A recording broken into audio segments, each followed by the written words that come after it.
भारत जैसे विशाल देश में हमें विविधता में एकता दिखाई देती है। अलग अलग प्रांत, भाषाएं, खान पान, पहराव, ये हमारी विशेषता है। हर राज्य की भौगोलिक परिस्थिति, इतिहास और वर्तमान समय की अपनी अनूठी कहानी है। ऐसा ही एक राज्य यानी महाराष्ट्र, संतों के पदस्पर्श से पावन ये भूमि भक्ति रस के साथ वीरों और देशभक्तों के भगवा रंग में लिपटी हुई है। भारत गांवों में बसता है और इसीलिए हम निकले इस असली भारत की सैर पर।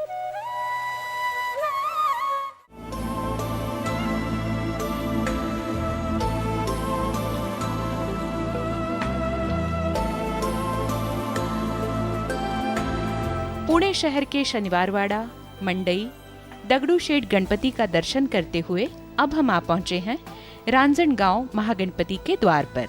रांजणगांव के श्री महागणपति अष्टविनायक में से एक हैं।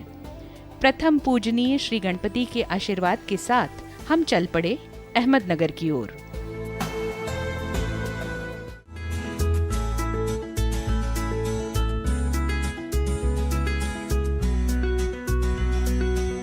अहमदनगर एक प्रमुख बाजार है और निजाम के वक्त की कई इमारतें आज भी यहाँ खड़ी हैं।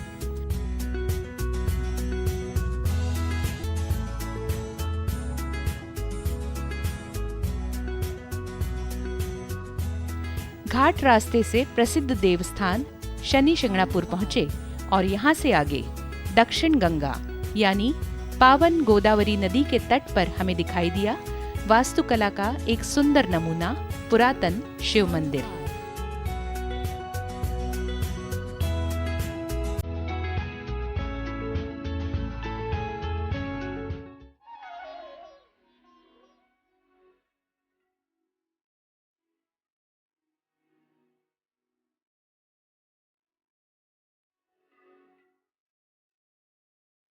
औरंगाबाद छोड़कर अब हम पहुंचे हैं बुल्ढाना जिले के देऊलगांव राजा में। यूं देखने पर देऊलगांव राजा किसी अन्य सामान्य गांव की तरह नजर आता है।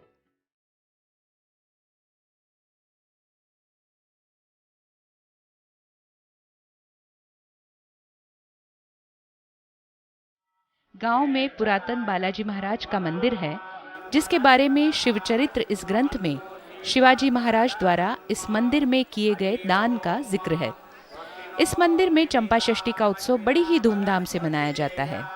भजन, कीर्तन, मंत्रोच्चार से सारा वातावरण भक्तिमय होता है। वहीं देवी देवताओं के रूप में बहुरूपीय लोगों को आकर्षित करते हैं।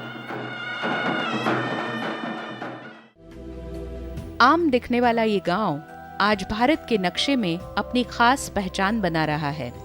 सीड हब के नाम से मशहूर हो रहा है देऊलगांव राजा।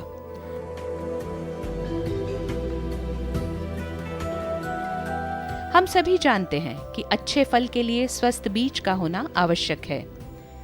बदलती समाज प्रणाली, कार्य पद्धति, मानव विचारों में अंधानुकरण की प्रवृत्ति के कारण कृषि क्षेत्र पर प्रभाव हुआ और स्वदेशी स्वस्थ अनाज के बीज लुप्त होते गए। देश की आधे से ज्यादा आबादी खेती पर निर्भर है और स्वस्थ बीज, अनुकूल मौसम, उपजाऊ मिट्टी, खाद के अभाव में कृषि व्यवसाय पर विपरीत प्रभाव हुआ। केंद्र शासन की कृषि व्यवसाय नीतियों, राज्य सरकार की मदद से देऊलगांव राजा में अंतर्राष्ट्रीय स्तर का बीज उत्पादन हो रहा है। देऊलगांव राजा में हुए इस बदलाव के साथ ही सीड प्रोड्यूसिंग की क्वालिटी, प्रोडक्ट पैकिंग, इन सभी की जानकारी हमें दी यहाँ के तहसील कृषि अधिकारी ने। विदर्भ का पहला ऐसा ब्लॉक है, तरक्की है करने का एक महत्वपूर्ण भाग है। आपको पता है सीड हब इस देऊलगांव राजा को क्यों कहता है, क्यों कहलाया जाता है? ये सेंट्रल प्लेस है जिसके चारों ओर जो क्वालिटी सीड है, क्वालिटी प्रोडक्शन है, क्वालिटी पैकेजिंग है, क्वालिटी प्रोसेसिंग भी, यहाँ ये चीज़ें सब यहाँ होती है। आपको पता है यहाँ से नॉलेज ट्रांसफ़र और टेक्नोलॉजी ट्रांसफ़र बहुत अच्छी तरह से होती है। देऊलगांव राजा सीड हब कहने का एक बड़ा सोर्स यही है कि देऊलगांव राजा का एग्रीकल्चर जोन जो एग्रीकल्चर इकोलॉजिकल जोन जो होता है वो 4 और ये 5 में आता है। इसका मतलब ये होता है कि अश्योर्ड रेनफॉल जोन इसको कहा जाता है। और दूसरी बात ये है कि सीड प्रोडक्शन के लिए यहाँ की ज़मीन जो है जो सॉइल मीडियम और हेवी तक आती है, पर सबसे बढ़िया जो बीज उत्पादन के लिए अनुकूल वातावरण यहाँ जो उपलब्ध है उसका तो यहाँ इसलिए सब बहुराष्ट्रीय कंपनी हो या शासन के तरफ से हो या जो खासगी लोग यहाँ जो काम करते हैं सीड प्रोडक्शन के लिए, इसका यही कारण है। इस एरिया में आपको पता है कि जो लिटरेसी परसेंटेज है वो तो अच्छी है, पर 70% एम्प्लॉयमेंट जो भी काम करता है वो खेती पे ही पूरा काम करता है। इसमें किफ़ायती खेती लेकर और स्किलफुल लेबर उपलब्ध होने के बजाय इस एरिया को एक्सपोर्ट जोन करने के लिए भी एक भाग बोले तो इम्पोर्टेंट कहलाया जाता है। आपको पता है यहाँ का स्कोप कैसा है।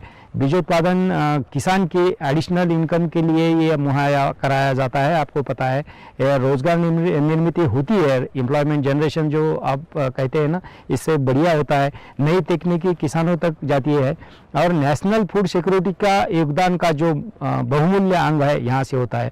आप जो माननीय प्रधानमंत्री जी का हो या सेंट्रल गवर्नमेंट या स्टेट गवर्नमेंट एग्रीकल्चर डिपार्टमेंट का जो कहना है कि डबलिंग यील्ड के लिए जो भी गवर्नमेंट ये टेक्निक करना जा रहा है उसका एक बड़ा ही माध्यम यहाँ हो सकता है। विदर्भ भाग में बंजर जमीन, पानी की कमी, कृषि के परंपरागत तरीके, कर्ज, इन सभी परेशानियों से यहाँ के किसान जूझ रहे थे। लेकिन देऊलगांव राजा ने इस चित्र को पूरी तरह पलट दिया है। सीड हब के माध्यम से आज स्थानीय ग्रामीणों को रोजगार, कमाई के अवसर मिले हैं। इसी बात को बता रहे हैं यहाँ के किसान। मेरे यहाँ पर 3 एकड़ खेती है। 2 साल से यहाँ पर स्टेट गवर्नमेंट और सेंट्रल गवर्नमेंट की तरफ से हम काफ़ी किसानों ने वो सीड नेट लिया है और उस सीड नेट के अंदर हम प्राइवेट कंपनियों का बीज निकाल कर देते हैं। जैसे कि मैंने इस साल टोमेटो का बीज लिया है, वो बीज मैंने एक कंपनी से लिया है। उस कंपनी को मुझे बीज निकाल कर देना है। वो बीज हम निकलने के बाद में उस कंपनी को देंगे और वो कंपनी 2 महीने के बाद में हमें उस बीज का किलो के हिसाब से पेमेंट करेगी। और जिस तरह से वो कंपनी के साथ में हमारा एग्रीमेंट होता है वो हिसाब से जो भी हमारे पास बीज निकलता है उस हिसाब से हमें लगभग 50% मार्जिन उसमें बचता है, जिसके कारण हम किसानों को उसमें काफ़ी फायदा मिलता है। शासन हमें उसमें काफ़ी मदद करता है। सीड हब के मानी क्या हैं? सीड हब यानी विशेष वैज्ञानिक पद्धति से संकरित स्वस्थ बीज के माध्यम से फल, फूल, सब्जियों का उत्पादन और नए बीज का निर्माण करना। देऊलगांव राजा में जाने पर हमें नजर आए चारों तरफ मच्छरदानी की तरह लगे हुए सफेद रंग के नेट, जिनके अंदर विशिष्ट पद्धति से पौधे और फसलें लगाई गई हैं। मुख्य रूप से यहाँ अलग अलग प्रकार की शिमला मिर्च, तरबूज, खरबूज, टमाटर, ककड़ी और विभिन्न सब्जियों के बीज उत्पादित किए जाते हैं। आधुनिक तकनीक की सहायता से शिमला मिर्ची के पौधे पर सिर्फ 7 या 8 शिमला मिर्च ही रखी जाती हैं, इससे ज्यादा नहीं। तरबूज या खरबूज भी एक बेल पर एक ही फल उगाया जाता है। वजन से ये फल जमीन पर न गिरे, इसलिए टोकरी नुमा स्टैंड नीचे रखा जाता है। पॉलिनेशन इसका एक महत्वपूर्ण भाग है, जिसमें पुल्लिंगी परागकण और स्त्री परागकणों का मेल किया जाता है। नर पौधों पर फूल आने के बाद परागीकरण के लिए पुंकेसर इकट्ठा कर उन पर प्रक्रिया कर बड़ी ही सावधानी से मादा फूल पर इन्हें संक्रमित किया जाता है, ताकि इन पौधों से हमें सशक्त बीज मिल सके। पहले हमने थोड़ा 100-200 मेल का रोप और 400-500 फीमेल का रोप लगाया। उस पर हमने क्रॉसिंग किया, अच्छी तरह से बीज तैयार हुआ और हमें ऐसा विश्वास आया कि ओपन में भी हम अच्छी तरह से फसल क्रॉप का क्रॉसिंग का फसल ले सकते हैं। इसलिए ये विदर्भ में जो कुछ हो रहा है, अगर शासन ही बहुत तरह से मदद हमें कर रही है, मल्चिंग दे रही है जो मांगे उसे सीध तला दे रहे हैं। इससे भी अगर प्रोसेसिंग के लिए शासन और भी मदद करे तो हम इससे भी ज़्यादा मेहनत करके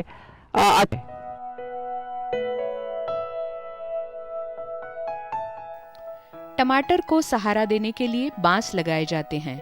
जमीन पर रेंगने वाले कीड़े मकोड़ों से बचाव के लिए खेत के चारों तरफ जाली लगाई जाती है। तरबूज और खरबूज का उत्पादन बेल पर होता है। ये सभी बहुत ही डेलिकेट क्रॉप्स हैं जिन्हें हर स्टेज में बड़ी सावधानी से संभाला जाता है, बिल्कुल किसी नन्हे बच्चे की तरह।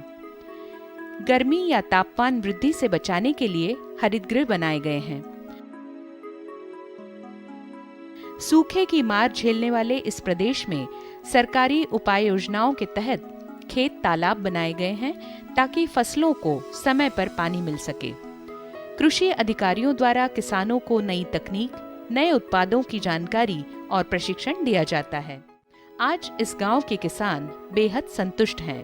वे कहते हैं, केंद्र शासन और महाराष्ट्र शासन इन्होंने देऊलगांव राजा सिंह के सब कंपनियां अपना हाइब्रिडाइजेशन कर रही है। उसमें से कुछ कंपनी ने हमको सीड दे के सीड हाइब्रिड बनाने का एक मौका दिया है।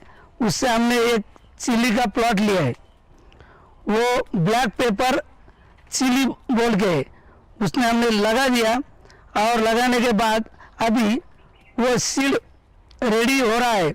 उसमें मेरा खर्चा कम से कम 75,000 75,000 है और 2 लाख तक मेरे को नफ़ा मिलने वाला है। अभी मैं कम से कम 30 किलो बीज उत्पादन करने का सोचा है और उतना हो रहा है।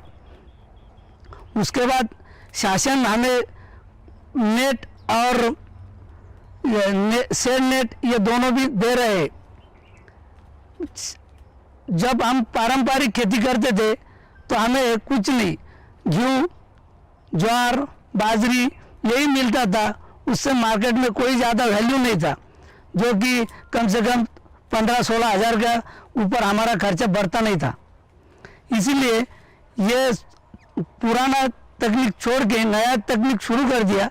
ये तकनीक की वजह से हमें कम से कम मेरे 5 एकड़ खेत में 10 लाख तक पूरा नफा मिलने वाला है। आगे आगे हम इसको बढ़ाना चाहते हैं।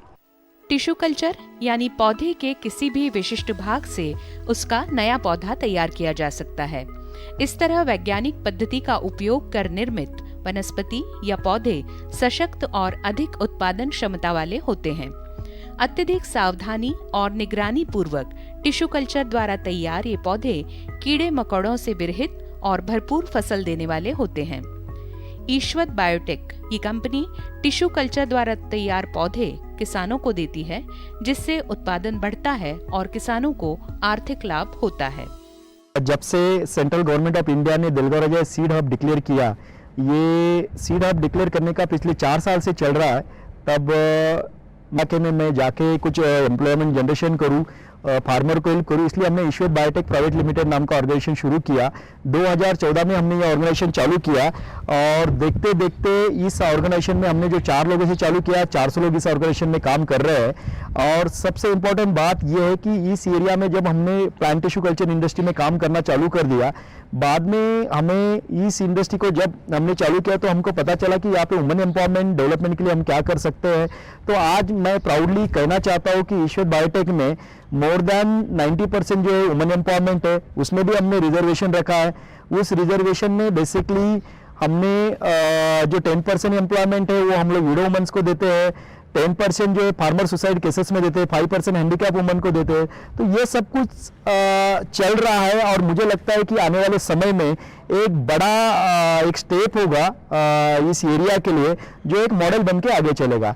दूसरी बात, हमने ये सोचा कि हम टिश्यू कल्चर में काम तो कर ही रहे हैं, साथ साथ यहाँ पे मैंने देखा कि ऑलरेडी पिछले 25 साल से सीड इंडस्ट्री ग्रो हो रहा है, बहुत सारे फार्मर जो है सीड इंडस्ट्री में ट्रेन है। तो हमने सोचा कि इसके साथ में क्यों ना हम जाके सीड इंडस्ट्री में भी चालू करें। तो ईश्वत ग्रुप में अभी हमने सीड इंडस्ट्री में काम चालू कर दिया है और आने वाले समय में आने वाले नेक्स्ट 2 ईयर्स में हमने सोचा है कि कैसे भी करके 10,000 जो फार्मर है जो हमारे साथ कैसे जुड़ जाए, उस फार्मर के लिए हम क्या काम कर सकते हैं। अभी ऑलरेडी बहुत सारी कंपनी सीड इंडस्ट्री में काम करती है, तो हमने सोचा कि अलग वैसे काम करें कि जो क्वालिटी सीड्स की बात आज दुनिया में कही जाती है, जो देलगा राजा सीड हब का नाम पूरे दुनिया में क्वालिटी सीड के लिए लिया जाता है, तो उसके लिए हम क्या कर सकते हैं। तो हमने सबसे पहले ये किया कि यहाँ पे फार्मर ट्रेनिंग जो है वो देना बहुत जरूरी है।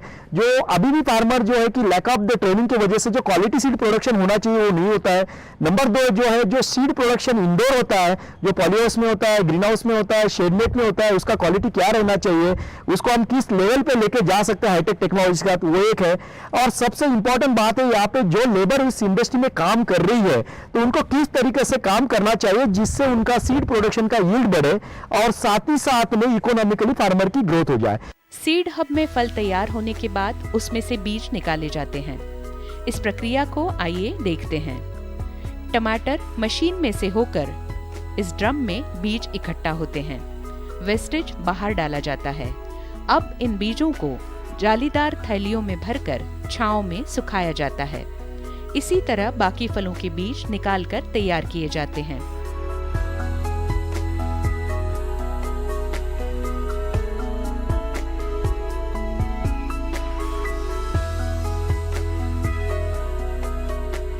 शिमला मिर्च के बीजों को हाथ से ही निकाला जाता है और सूखने के बाद अब ये स्वस्थ बीज अंकुरण के लिए तैयार माने जाते हैं।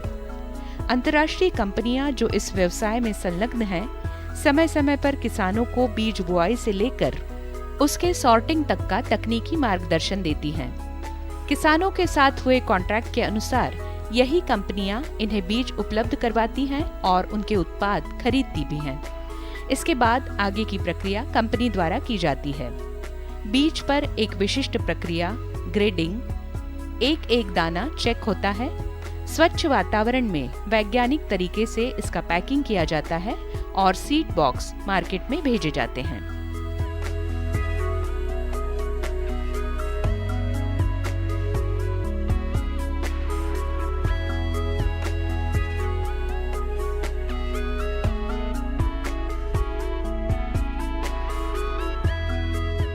और ये जो वेजिटेबल सीड प्रोडक्शन फैसिलिटी है देऊलगांव राजा में, ये हमारी कमिटमेंट है प्राइम मिनिस्टर की मेक इन इंडिया इनिशिएटिव और महाराष्ट्र के मुख्यमंत्री यही एफर्ट है कि यहाँ पे ग्लोबल स्टैंडर्ड्स में हाई क्वालिटी बीज प्रोड्यूस करे जो किसानों को अपनी खेत में एक अच्छी उत्पाद देती है। Green house, poly house, polynet ये शब्द अब यहाँ किसानों के लिए नए नहीं हैं। अंतर्राष्ट्रीय कंपनियों के प्रशिक्षण और स्वयं के परिश्रम से यहाँ किसान अपनी सफलता की कहानी लिख रहे हैं।